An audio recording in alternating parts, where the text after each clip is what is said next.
Okay, hello everybody. Thank you for tuning in. You know, the world of poetry is really amazing. It's like you could go to any bookstore, especially with a large poetry section, and I guarantee you maybe 60% of the books that you'll find on the shelves throughout all of history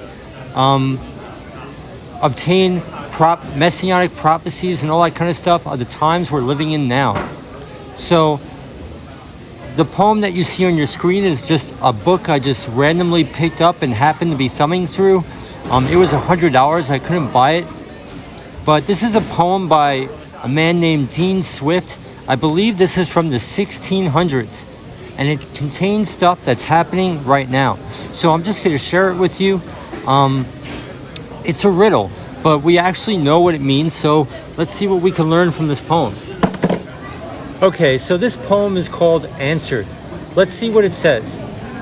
With half an eye, your riddle I spy. Okay, so basically we have an entire history, centuries and centuries, ages and ages worth of prophecies, writings, and poetry, and still we do not have the whole piece of the puzzle.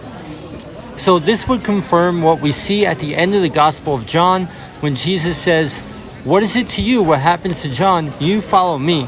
So those who are not following Christ are going to be confounded in the times that we're living in now. So let's continue. I observe your wicket, hemmed in by a thicket. So if you look up what a wicket is a small door that is closed in by a larger door.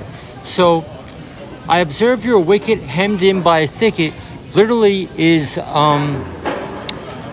what is it called? The ram caught by the thicket that Abraham went to sacrifice instead of Isaac, because that is John the Baptist. That is Messiah that we read of in the book of Genesis. And whatever passes is stained through glasses. So that means we see through a glass darkly. We live life through a veil. The spiritual is hidden from us. The resurrection power of the cross is hidden from us. Things are not what they seem.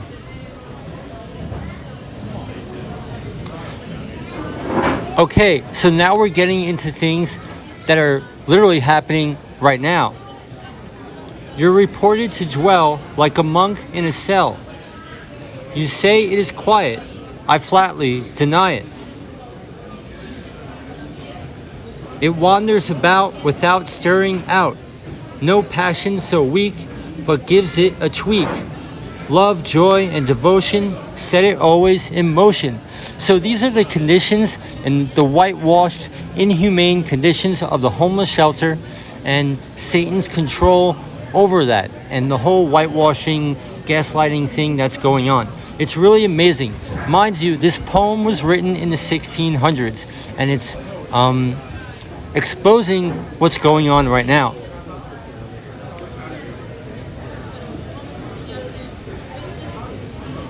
As for the tragic effects of its magic, okay, so that's that, which you say it could kill or revive at its will. This is talking about the lights going on and off in the homeless shelter, the fire drills. It's all meant you can't have rest. It could kill you or revive at its will. So that's what we're talking about. Now we're getting into the thriller prophecies.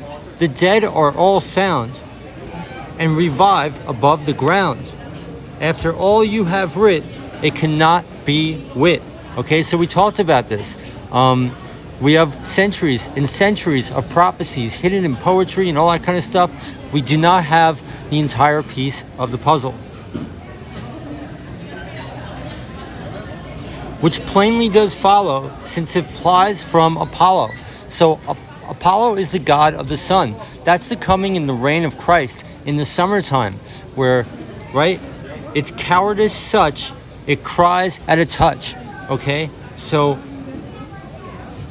the truth is going to be plainly in mainstream, right, which plainly does follow, since it flies from Apollo. So after the thriller prophecies of the dead being condemned and the wicked finally all dying off, we're going to have the reign of Christ, the reign of truth. It's going to be summertime. It's going to be, truth is going to be blatant, mainstream, and it's going to be the status quo. Okay? Art, music, look up the god of the sun, Apollo. It's everything. Entire culture is going to be engulfed in the truth of Christ. Its cowardice such that it cries at a touch. Now, consider the days we're living in now, the tyranny that the enemy is living by. You better, this ruling with an iron fist, completely inhumane. It's making the Holocaust look like a walk in the park, kind of. But, God's ways, you reap what you sow. So when Christ finally does return and does reign, it's going to be like that on the wicked. You better, right? Its cowardice such, it cries just at a touch. Now, the rest of the lines are getting into the apostasy that will come generations and generations, thousands of years later. 'Tis a perfect milksop, grows drunk with a drop. Another great fault, it cannot bear salt, and a hair can disarm it of every charm. Now remember, in the Bible, hair is a representation of honor. When we have long hair, we have honor. When we have beards, it's authority. So a single hair can disarm the witchcraft, the magic that will eventually come in the next apostasy. But this isn't for thousands and thousands of years. So it's absolutely amazing. We have the answers to this. And it's amazing how we could see the things that are happening right now in this poem. All right, guys, thank you for tuning in. God bless you.